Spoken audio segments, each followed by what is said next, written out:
Hey everybody, this is Mike with the One Stop Co-op Shop, and today I'm doing a preview of Children of Morta, the board game. This is based on a popular video game that I've played and enjoyed. I'll do a solo playthrough of a bit of the start of the campaign, and then give some of my impressions at the end of the video. And as always, no disclaimer for our content. We don't accept any compensation. We just want to help you make an informed decision. And if you like our content, consider supporting us through Patreon. You get early access to our videos and exclusive videos every month you can't see anywhere else. We have over 60 of them now. You can also listen to our podcast for reviews and design discussions, or join the conversation and come say hi on our Discord. So like I said, Children of Morta is based on a popular computer game. I play it mostly on my Steam Deck. And it's sort of an isometric action-adventure game in the vein of Diablo, although I would compare it more closely to Hades, which is one of the best games ever if you haven't played that, in that it's sort of a roguelite with discrete runs where like you do some stuff, die, get more powerful, go back and do it again, but it also has a really powerful story centered around this family of characters that are all working together. In this game, I'm going to be playing as John, the father, who's a tank, and Linda, one of the children, who is an archer. And there's a campaign mode and also a one-off mode. In the campaign mode, you're going through these chapters. I'll get through at least chapter 1, maybe even chapter 2. I think they're going to be pretty quick. And the board game streamlines away a lot of the elements of the game. It actually reminds me a ton of the Dead Cells board game adaptation that went to crowdfunding recently. You'll be moving around these little places. You'll reach spaces with enemies. And you'll draw random enemy cards and put them above your player board. And then each player will be drawing tokens from a bag and putting them on spaces on their player board to activate different abilities, to deal damage to enemies, to defend against them, that kind of stuff. If any one hero's health, this tracker up here, goes all the way to the bottom, then you lose. Also, if you have to spawn too many enemies, you can't fit them. You can have up to 6 enemies at the top of your board, you lose. And how you win is going to vary a bit based on the chapter, but generally you have to get to this portal, and then in the later chapters fight a boss. In the first chapter, you don't have a boss to face off against. All right, we'll get into more of the specifics, and this is all very much a prototype. The rules are still in flux, so some of the things I show here might not even be the way the game works, and I also might get some rules wrong because this is just a prototype rulebook I'm working from. But let's jump into Children of Morta, and we'll have a bit of narrative first. Grandma Margaret woke in a cold sweat, certain something was very wrong. She grabbed her wooden stick and left the house. She climbed the mountain in the dark, heading toward the Tree of Life. When she arrived, she paused to think and gather her wits. Then she asked the goddess Rhea what was happening. Grandma Margaret sought answers, but the goddess did not speak.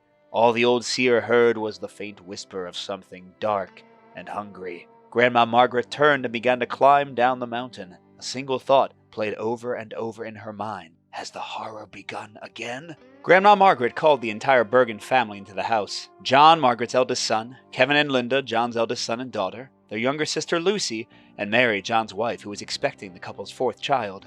The family gathered worriedly around Grandma Margaret as she gathered her strength to speak. In the past few months, Mount Morta has changed. Strange creatures that are not natural animals have been sighted. People have gone missing, never to be seen again. The mountain grows colder and crueler by the day, and now the goddess has gone silent even to me. Rhea must be in grave danger. It's up to us to investigate and figure out what's going on. Please, youngsters, travel to the Shire and report back. The Guardians got ready to head to the great shrine of Rhea deep in the woods. Before they left, Grandma Margaret asked John to watch the others' backs. Be extra cautious. The creatures out there now are not the ones we've lived beside for years. If what I suspect is true, Mount Morta is now crawling with deadly foes. All right, so we got to set up a few things. We're going to shuffle the Chapter 1 cards. These are little like side encounters we can have. We're going to set up the map. We're supposed to have a little token to mark where we are. This is the token that came. I think somebody in the prototype department messed up the sizing. There we go. We'll just use this little heart token here. And honestly, it doesn't even matter because you can move freely until you get to a space that still has tokens on it. So like your location isn't really important. We're going to place a chapter tile here, which will have us draw one of these little side quest cards. And then on each space with enemies, we'll put 2 tokens matching the marker. These are just basic skull heads, which are the easiest ones. We'll put 2 on each of these spaces. And then John gets the leader token, which is going to put him in more danger when we're drawing enemies. And we set up our trackers and things. So just to show you, this is your life. That starts at max. And if it goes all the way to this bottom or leftmost space, then you lose. This is the defensive stat. For John, it's shields, like armor. And he can build it up to block enemy attacks. For all of the children they sent in the prototype, it's evasion, a little foot, and this completely negates die roll based attacks. I'll show you how that works when we get to it. And then finally, the sort of hourglass icon is focus. You'll build that up and then use it to fire off some of your abilities. So like primary attack 1 here needs 2 focus, evade 1 needs 1, rain of arrows needs 3, harmonic slam needs 2. Yeah, Linda needs a lot of focus to do her abilities. Additionally, each character has 3 fatigue tokens with their character's icon on them. These can be flipped to re-roll dice during combat.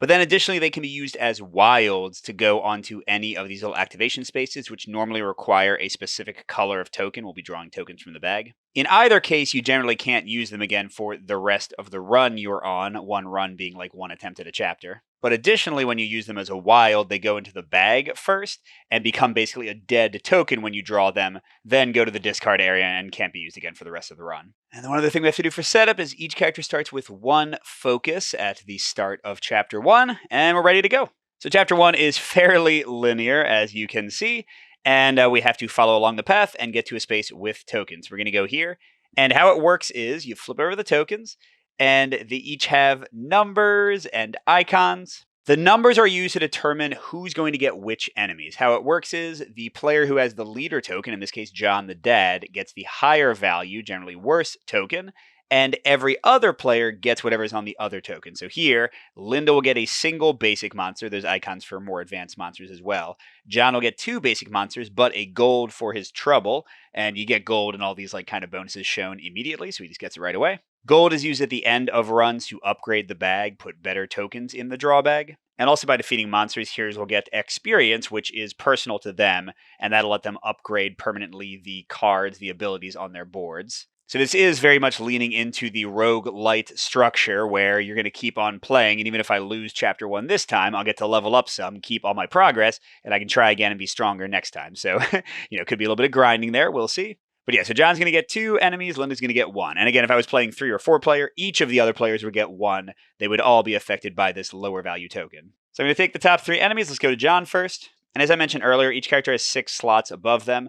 3 are in melee range, which means he can attack from melee and melee monsters can attack him. And 3 are range spots where only range attacks can hit them. And we do one at a time. So first we got a skeleton. And this shows whether he's going to prefer to be on the left or right, whether he's melee or range. So he's going to go on the leftmost space there. And to walk you through some details on this guy, he can take 3 damage before dying. He'll give this star 1 experience when you defeat him. He gives 1 gold when he's defeated. And if he's still alive at the end of the round, he will attack with a blue die. Blue are the weakest, then yellow, and then red. And there's a melee attack, so if we had an ability to push him into the ranged area, he wouldn't be able to attack at all. And this little symbol here, it's kind of hard to see with a plus, is a crit symbol. So here's the dice. I had to put these together myself, so they look a little janky. But yeah, you'll see this one has a plus, that's a crit, whereas most of them just have like a sort of like basic star in the middle. So if he rolls a crit, he will deal an extra damage. That's what this one means. And by the way, the number of sort of circly things, I don't know what to call them, little like hemisphere lines going there, is how many hits. So the blue die can roll a 1 with a crit, a bunch of faces with a single 1, a single 2, and a single miss. So a blue is going to generally roll with this guy 1 to 2 damage. All right, so that guy's there. Next for John, his second one is a Spider Queen. Crud. This is a ranged enemy. Gives 2 experience, 6 life. Gives a gem when you defeat it, which is maybe not going to be useful in this mission, but they can be useful for other things. Does, again, a blue range die. But then also, Jeebus summons another monster if she's still alive. Okay, I just figured out my priority target. And then Linda's single monster is a red spider. Ooh, 2 blue dice if he gets to attack. Only 3 life, though, and melee. And gives you a focus when defeated. Okay. And the player's abilities will also have bows or swords. As you can guess, John is almost all swords and Linda's almost all bows. A range attack can hit generally any enemy for any player. So like Linda could help kill this Spider Queen that John can't even really reach. Whereas melee abilities can only hit people in the 3 melee spots for your own board. So John's going to have a hard time helping Linda out at all. So now we've had our encounter, we go into combat, and we only play 1 round of combat, and then we move again. So you're going to keep on adding monsters if you don't defeat them all, and keep on fighting them. Sort of picture in the adventure isometric game that you're running away from enemies and they're chasing you, but you find a new mob. So we'll go into the hero phase. We're each going to draw 5 tokens. We can place them to use our different abilities. After we've done as many abilities as we want, the enemies are going to activate and do their bad stuff. We'll do some cleanup and we get a free focus. And then we do it all again. We move again, spawn even more monsters, and see if we can survive. All right, so each of us in any order is going to draw 5 tokens. And these are just going to be basic tokens. You get to add like more advanced ones later, but they're just going to have one of the 5 colors. So John got everything except blue and double yellow, which means since at the moment the bag is just 5 tokens for each of us, that Linda's going to get 2 blue and no yellow. And now in whatever order we want, although you have to resolve fully 1 before you do the next one, we can place things on spaces to get whatever the bonus is below. We have to pay an extra cost if there is one. So like if she wanted to do her primary attack here, her stronger primary attack, because you'll see this one does 1 blue bow of damage. This one does 2. She would need to spend 2 focus for that. This one costs no focus. Additionally, you can use any 2 tokens as a wild if you didn't draw the color you wanted. And as I mentioned earlier, you can also use your special character fatigue tokens as a wild, but then they'll go back in the bag and slow you down in a future turn. And each character has different powers. Linda has the ability to flip up to 3 tokens, her fatigue tokens, and for each token flipped, all of her range attacks will do +1 damage for the turn. John, on the other hand, can use his shields, which negate to damage 1 for 1. So like if an enemy did 3 damage and John had 2 shields, he could spend 1 or 2 of them to block 1 or 2 damage. He can use them on other characters next to him, so he could help Linda out. And then additionally, while he's blocking, he can flip one of his fatigue tokens. That means for the rest of the turn, either when he blocks, he'll block 2 damage for each shield, or when he blocks, he'll reflect, kind of retaliate the damage back at the enemy. And they each also have their own crit ability, kind of like the spider I had showed you. When John rolls a crit, he gets a shield. When Linda rolls a crit, she gets focus. Anytime something has a white color, it's just a single one of whatever it is. So this one would be a blue die worth of damage plus 1 damage, the white. This would be a number of shields equal to a blue roll. This one might be useful for John and his stupid spider's queen. It gets him a blue shield worth of defense, but also can move any enemy to any empty space. So we could dash to the Spider Queen and bring her to melee range. These ones with squares are area of effects. They can hit up to that many enemies above his board that are next to each other. So 2 enemies with range here, or 3 enemies with melee here. Now, importantly, when it's an area of effect ranged attack, you cannot hit somebody else's board with that. So he can't use Heaven's Strike to hit like 2 enemies on Linda's board, only 2 in any adjacent positions on his own board. All right, so yeah, let's go ahead. I really want to kill that Spider Queen before it summons more people. So I'm going to go ahead and do Shield Dash first, which does cost my only focus, but I can get more with a purple here. Okay, so that costs a focus. And these will be dual layer boards, by the way. So the fact that I'm knocking everything all over the place is not representative of the final game. So I'm going to get to roll a blue die for shields and move an enemy. And okay, that was the best result. I get 2 shields. That'll block 2 damage, which is more than probably either of my enemies is going to deal, so that should be good. And I will move the Spider Queen right next to the Skelly. And I think I want to kill her, so let's get another focus here, which will be enough to do my more powerful melee attack. Oh, except I don't have any blues. Oh, wait a second. I just realized that I'm seeing the colors wrong. That's red, and that's purple? Whoa, those look reversed. Let's go by color and not by icon, because definitely the iconography is saying this is red and that's purple, but I'm going to forget. So I'm just going to call it like it is right now and say that's purple. So yeah, with red, I could get some more shields. I don't think I need that because they zero out at the end of the round. I could, I don't have enough focus for this. Even with the one I got, there's no other way for me to get focus right now, so I can't do a Heaven's Strike. So I think my best option is to do a basic sword swing, and then with my 1 focus and 2 to represent a wild, do another more powerful sword swing, maybe all on the Spider's Queen. And then like Linda can come in and help out if I'm still not strong enough. Okay, so that's a blue for my first attack, and then a blue plus an automatic 1 for my second attack. Okay, so Spider Queen, first attack, 1 damage, and second attack. Oh, that's a crit, which means I get a 3rd shield, just in case. I guess I can block for Linda. But another hit, so that's 2 plus 1 to 3. He is half dead. Of course, I haven't even touched the skeleton, but that's okay. All right, Linda, how about you? So clearly her primary attack would be great. So let's get her a focus with green. And then, yeah, do red. That should be purple. Oh, wait, hold on. Yeah, no, it's still the same thing where the purple icon is red. Whatever. Is that what she wants to do? I mean, these big focus ones are for area attack, but that won't help at all here. Now, she could do this one that evades and does an attack, but that's a single damage. This is 2 blue. Yeah, so she's gonna try this first. If she needs to, she'll show the spider again. So this is 2 blue using all her focus. And because it's a range attack, she's going on the Spidery Queen there. So she got one, ooh, and a crit. That'll get her another focus. And then she got another hit. So dang, it's got 1 life left. Okay. Now, focus does not go away at the end of the round, whereas evade and defense do. So she doesn't have to spend her next focus, but she could do an evade. Although, I mean, if he's got enough defense... Oh, no, that's right. Her red spider is hitting her for a bunch. So she probably does need some evasion in addition to John's shield. Or maybe she doesn't, because if John kills a Spider Queen, then they'll only be blocking the red spider and the skeleton's attack. So yeah, for now, let's keep the focus and see if this one basic bow attack can kill the Spider Queen. She does have a 1/6 chance of just rolling a straight up miss, and there it is. Gosh darn it. Okay, we could re-roll that. Or she can just use her focus for that other ability. Yeah, we'll do that. I don't want to use my fatigue yet, so we'll do a purple here that spends her 1 focus, and she's getting a blue roll worth of evasion, which is going to be 1, and a single point of automatic damage, which will kill the Spider Queen. And I believe even though the enemy was above John, that Linda gets the reward. So she's going to get 2 experience, which is tracked on these XP spinners, and this again can be used to upgrade abilities at the end of the run. And then she gets a single gemstone, which doesn't do anything on its own, but if we find a treasure chest on the board, we can use it to get temporary like little level up boosting cards unique to each character,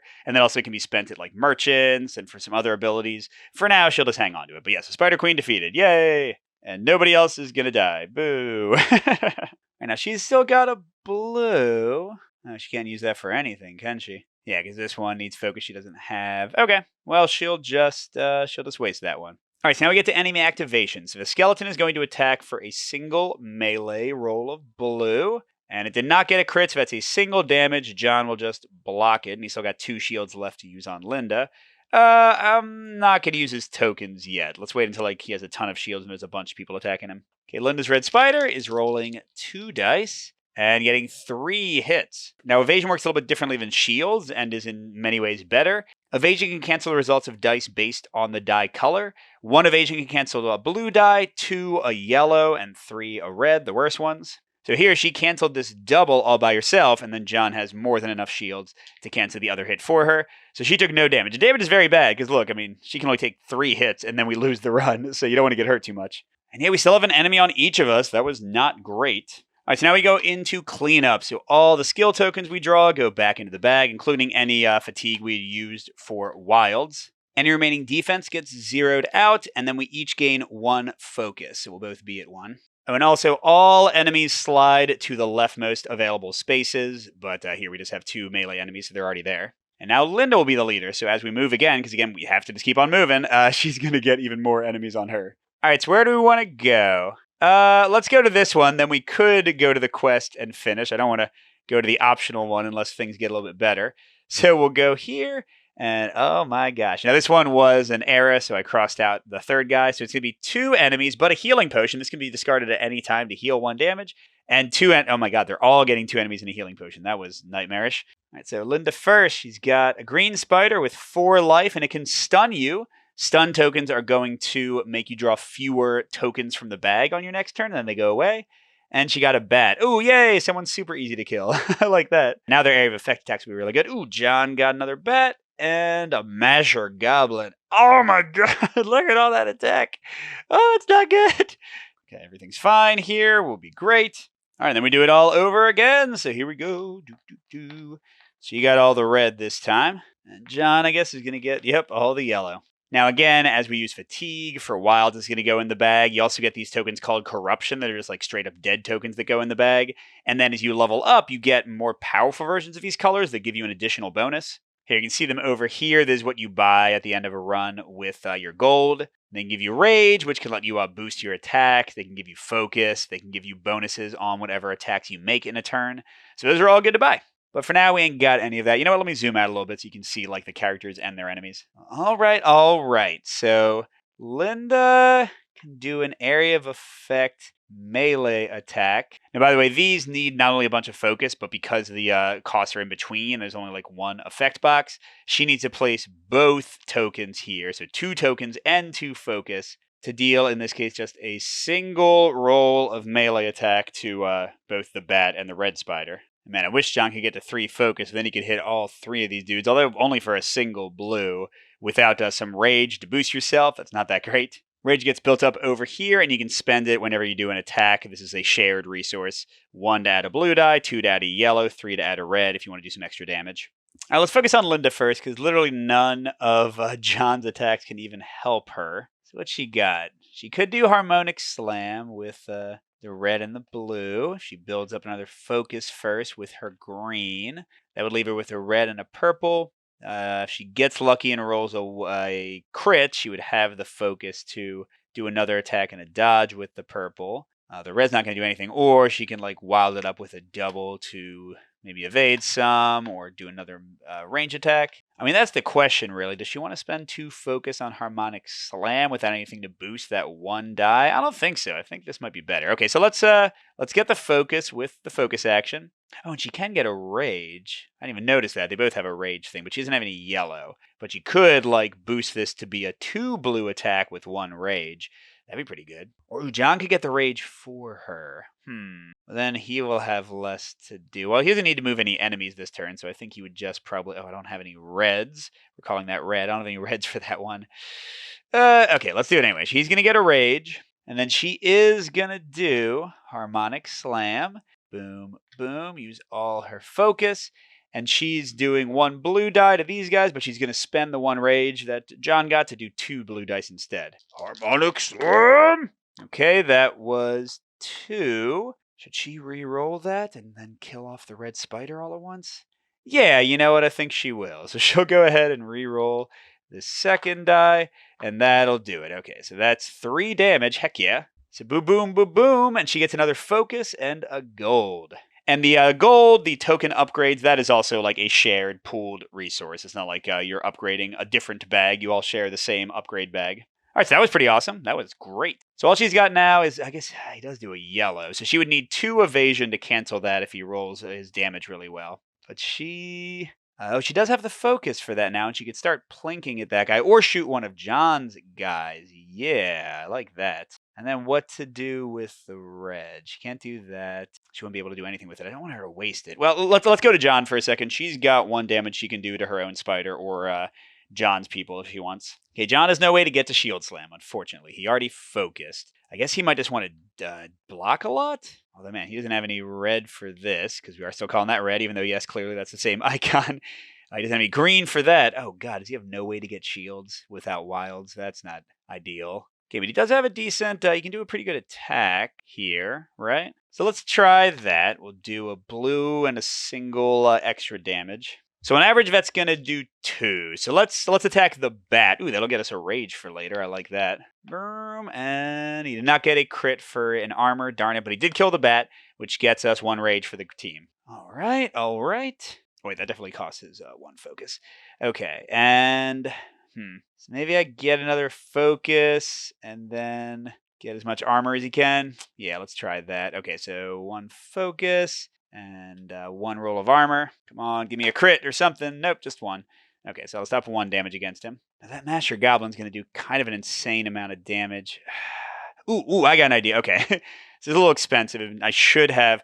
yeah, you know what? Hold on. Let me go back. Let's say I did this and did the focus, because I forgot not only does moving enemies get them into range, but it can also get them out of range, because the Master Goblin is only a melee attacker. Now he won't be able to attack me this turn until he slides back. And then I'll sell out my 1 armor to stop the skeleton, so that's pretty solid. And Linda... Let's keep her focus for next turn to kick some butt. So let's just do an evasion. Well, but hold on. This guy's doing a yellow attack, which means I would need 2 evasion to cancel its results, which she's only got a 1/6 chance of getting with that. I could do both, or maybe she just like gets some rage to make next turn's attacks a lot more powerful. And just hope that the guy doesn't hit too hard. Yeah, we'll try that. I mean, yellows still roll only 1 damage a lot of the time. All right, I think that is it. So her spider is attacking her with a yellow. Please don't hit hard. Okay, good. Only 1 damage. See, that was not too bad. Ooh, I guess John could block for her since he has more life than she does. Yeah, and he's only facing a single attack from the skeleton, so he'll use his armor to block that. But then she is stunned, which is going to cause her to draw 1 less token next turn, so she'll draw 4 instead of 5. Okay, come over to John. The Master Goblin cannot reach him because he got slammed out of the way. But skeleton is rolling. No, 2 damage. Crud, crud, crud. Yeah, nothing I can do about it. That hurts. I'm half dead. Can we go to cleanup? We each get a focus. That puts Linda at 2. The goblin moves down. So does the spider, but ranged people can attack from anywhere, so it doesn't really like hurt him to be there. Oh, hold the phone. I totally forgot about experience. Bats give you no experience. Never mind. But the red spider that Linda killed, he had experience. So she's at 3. Cool. All right, and we got a lot of enemies on us, and John's pretty hurt. Let's go to the chapter card and try to maybe finish instead of trying to level up more and push our luck there.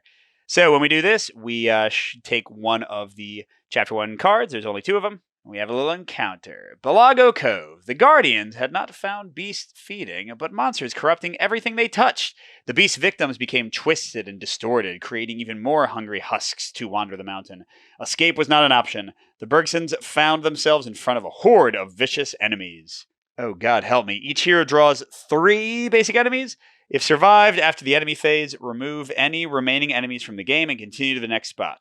Oh, okay, so we just have to survive their attack, and we each gain a gold and an experience. And then this gets removed from the game, so there'll only be this recurring one if we replay Chapter 1, because you can replay the chapters to, like, grind and level up. Now, it said each hero gains a golden experience. Usually those things are gained right away and, like, not when you win, so I'll assume that's the same here. So John's had a single experience, yay! And Linda's up to 4. Oh, I forgot to put the tokens back in. So all we got to do is survive. We can do that. Oh, and I guess John can use his potion. Let's go ahead and heal one. All right, so what's he got? Green Spider doing a blue and a yellow attack. Oh, so they have different ones even though they have the same names. Okay. And an Archer Goblin. They roll a blue. Oh, and this means they won't move during the cleanup phase. Who cares? And another Archer Goblin. Okay, that was not too bad. I mean, it's still pretty bad. We have nowhere to move the Master Goblin to. Although if we can kill one of the range people, then push him here, that would work. And of course, bad luck that John got all range. Okay, she got an Archer Goblin. And another green spider, and a skelly. Okay, great. But we can't forget we have rage over here. Oh, shoot, that's right. She's going to draw one less token. Let's get to that. It's because of her stun. So you got blue, purple, red. Get rid of the stun. She cannot draw a yellow to save her life. And John, yep, got all the yellows. Oh, and all the greens. He does not have much color variety. That's probably not good. All right, so we probably want to use all the defensive abilities we possibly can, and then John can go on the defensive and make each shield negate 2 damage. That should be enough for us to survive, right? Maybe. So yeah, let's do a green shield dash. Oh, I get this right. I can move somebody. So if I could kill somebody weak, one of the Archer Goblins, and then move the Masher Goblin, that would save me a ton of potential damage. So they each have 3 life. Okay. And they're only range, so he would have to use Heaven's Strike, which he's missing 1 color for, to do a single range attack. But if he used the Rage, he could make it like a blue and a yellow, or 3 blue. Okay, I like that. Oh, I don't have a purple to do. Oh my gosh. Yeah, both of these are what I'm calling purple.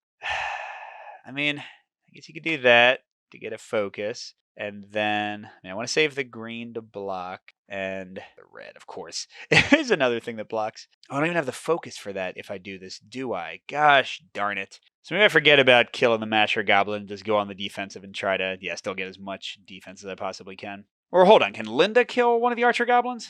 I mean, probably, right? She can certainly hit him a lot more easily than I can, because she has lots of ways to do range attacks. She's got a lot of blue. Yeah, so let's have her do a regular blue attack. So that'll do a single blue die worth of damage.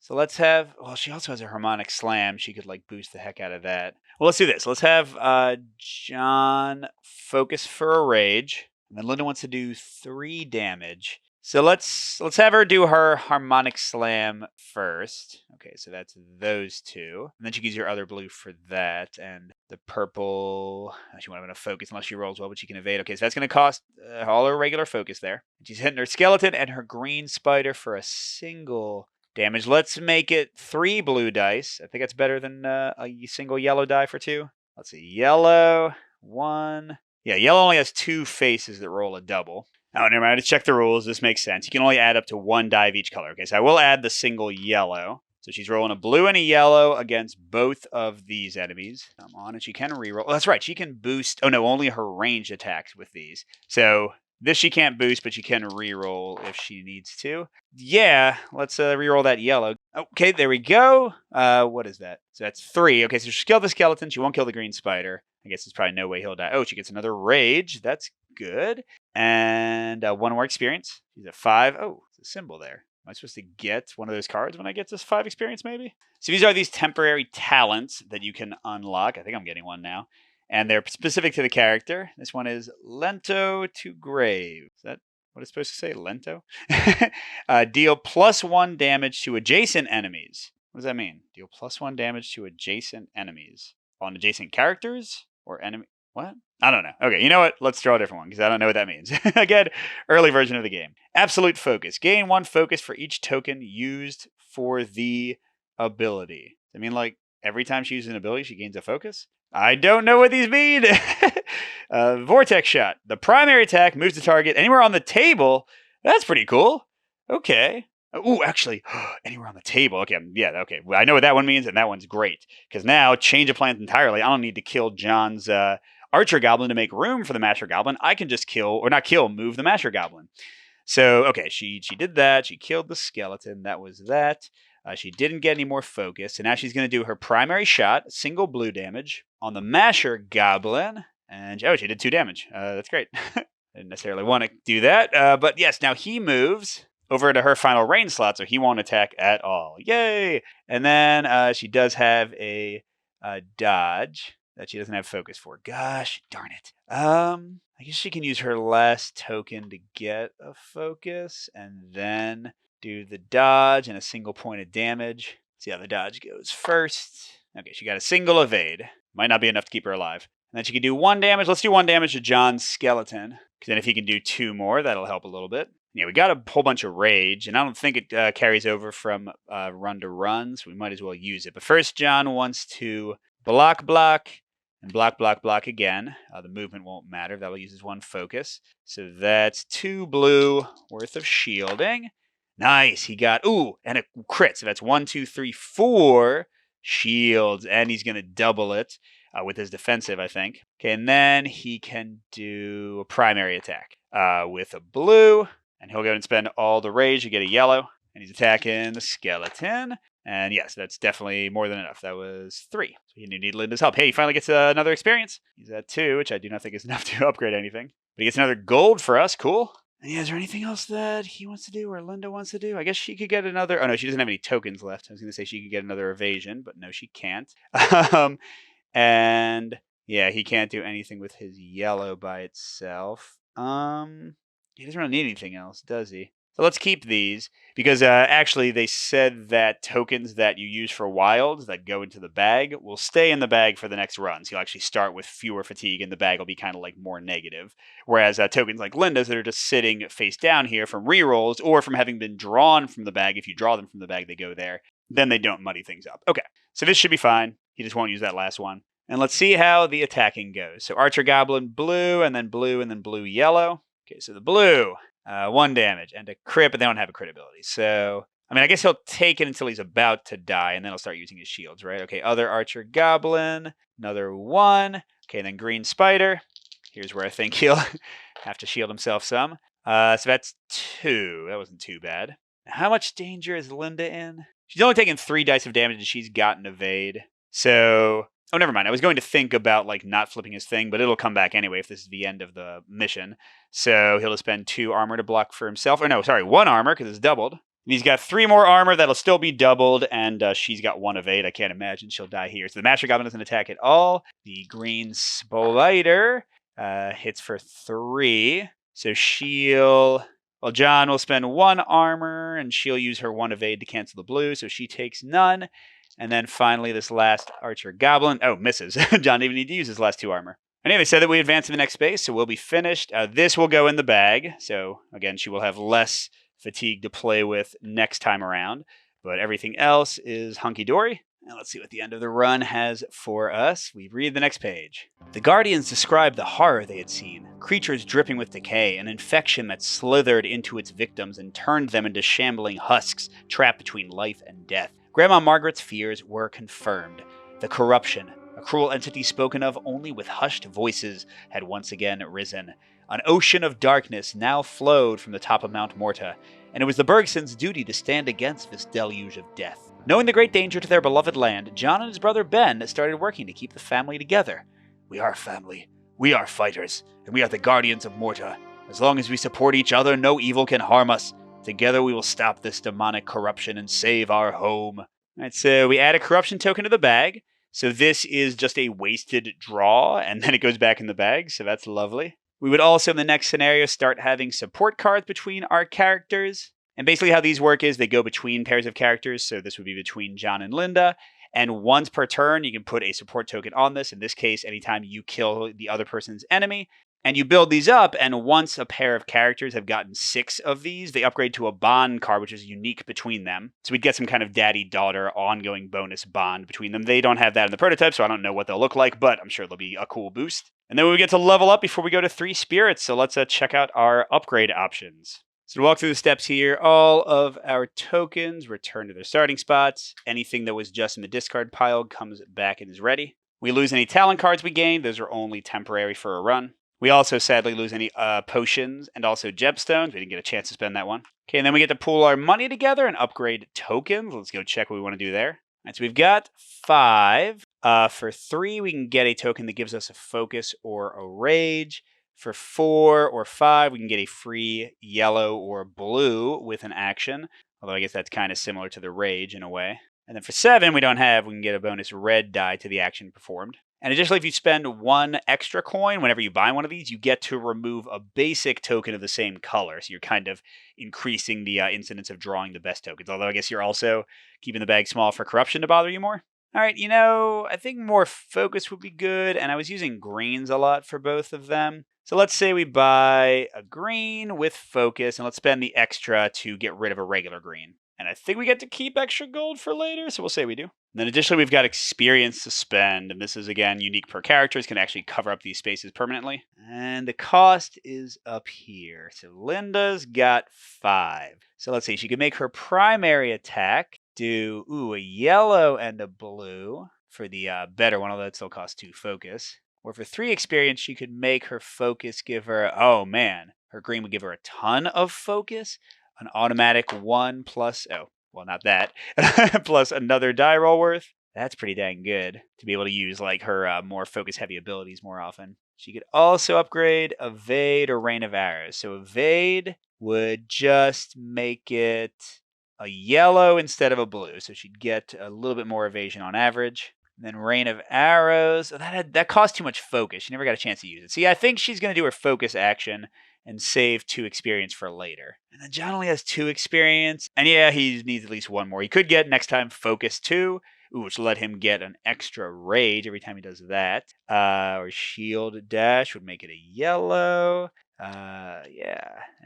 Okay, similar kind of things, like upgrading. So here the blue would become a yellow, etc. And then when they level up again, which costs even more, that would make the regular one a yellow. No reds? Looks like you only really get reds from using a bunch of rage. But so those are the 2 primary ways you're leveling up in the game at this point, by replacing cards and adding tokens to the bag that give bonuses. So I think I'll stop there to give you a little taste of the game, but you could play Encounter 1 again. You could do this chapter encounter, which is replayable, and you could just try to kind of grind to get more experience and gold, or you could go on to Chapter 2, which is quite a bit longer, actually has treasure chests that can give you little temporary items to boost you, has tougher enemies, has its own set of encounters, and there's a whole bunch of them, so they really clearly want you, like in the video game, to play the chapters over and over and try to unlock the different bonuses and have the different little encounters and things. And starting in Chapter 2, you'll have the boon cards, you'll get these little house things that give you a little temporary bonus and also have fun little stories.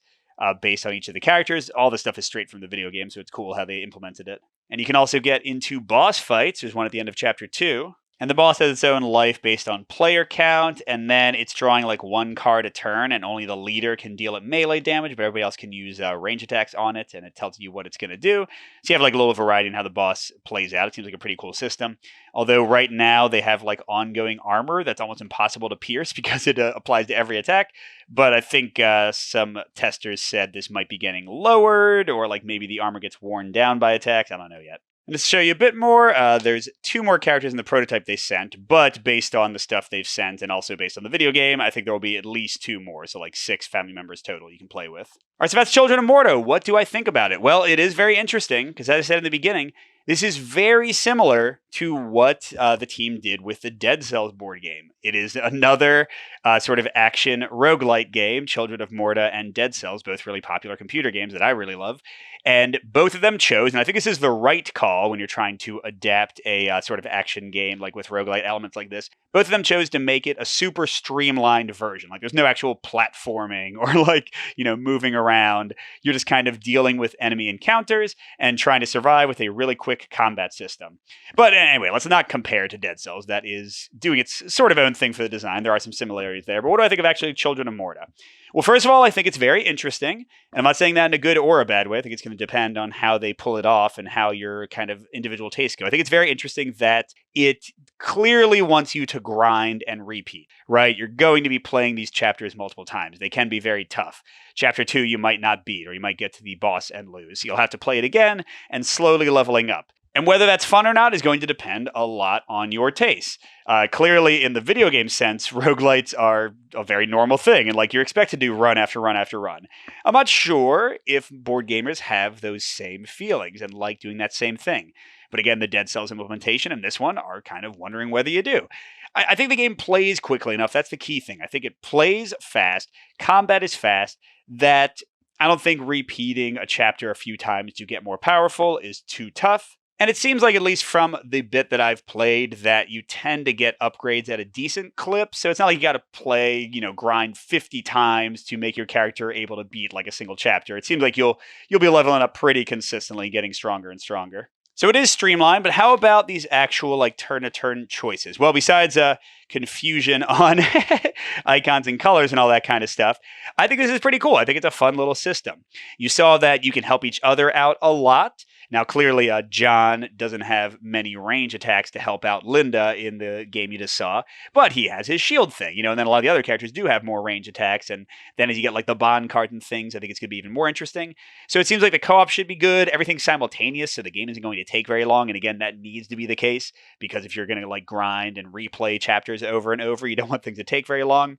The choices of where to put your tokens, how to spend your focus, I think that's all really cool. I like the rage as well, that it's a shared resource. It seems like this is a game that will play quickly, but we'll keep a solo player engaged with sort of like the little tactical puzzle of how they want to best use their resources.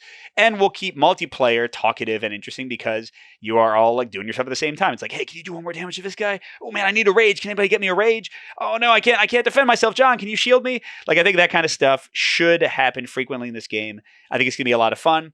And I think they make it just crunchy enough, and just flexible enough. The fact that you can use any 2 for 1, so that the luck draw is not too bad. The fact that you can always use these as wilds or as rerolls, I think that's going to be good. Now, there are dice, and you saw they tend to be heavily weighted. Like, blue is almost always going to roll at least 1, and then red is almost always going to roll 2.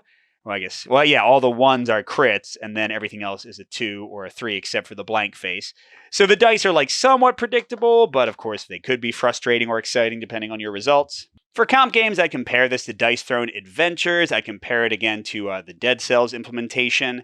It's hard to say which of them is going to emerge on top as the most interesting, but I do think there's some cool choices here and a lot of good cooperation. More definitely than Dice Throne Adventures, and maybe even more than Dead Cells. I think the co-op might be the best in this one. The leveling up is, fine. I don't think it's too exciting. Like, the abilities don't change enough, and you don't like get new abilities. But combined with the upgrading of the bag, combined with getting these like little talent cards, once they make it more clear what the heck they do, I think there should be some nice variety here. And you can also switch characters freely between plays. Like, if you want to try Kevin for a while because you're getting bored with Linda, they say you can do that fine. Yes, he'll have to level up with experience on his own, but the bag stays leveled up for everybody, so it's never going to be like a complete reset when you start another character. So yeah, I'm cautiously optimistic that this one will be a good time. I certainly need to see more. There wasn't that much in the prototype, and things are still being worked and refined. But I think it's a cool implementation. Again, it is weird the Dead Cells came first and did something very similar. I think if that was not the case, this would seem more unique to me, but that's not their fault. I think it's a cool idea of how to do a roguelite in board game form. But yeah, that was Children of Morta. I hope you enjoyed the video. Go check out the crowdfunding page. Thanks for watching, everybody, and I'll see you at the next stop.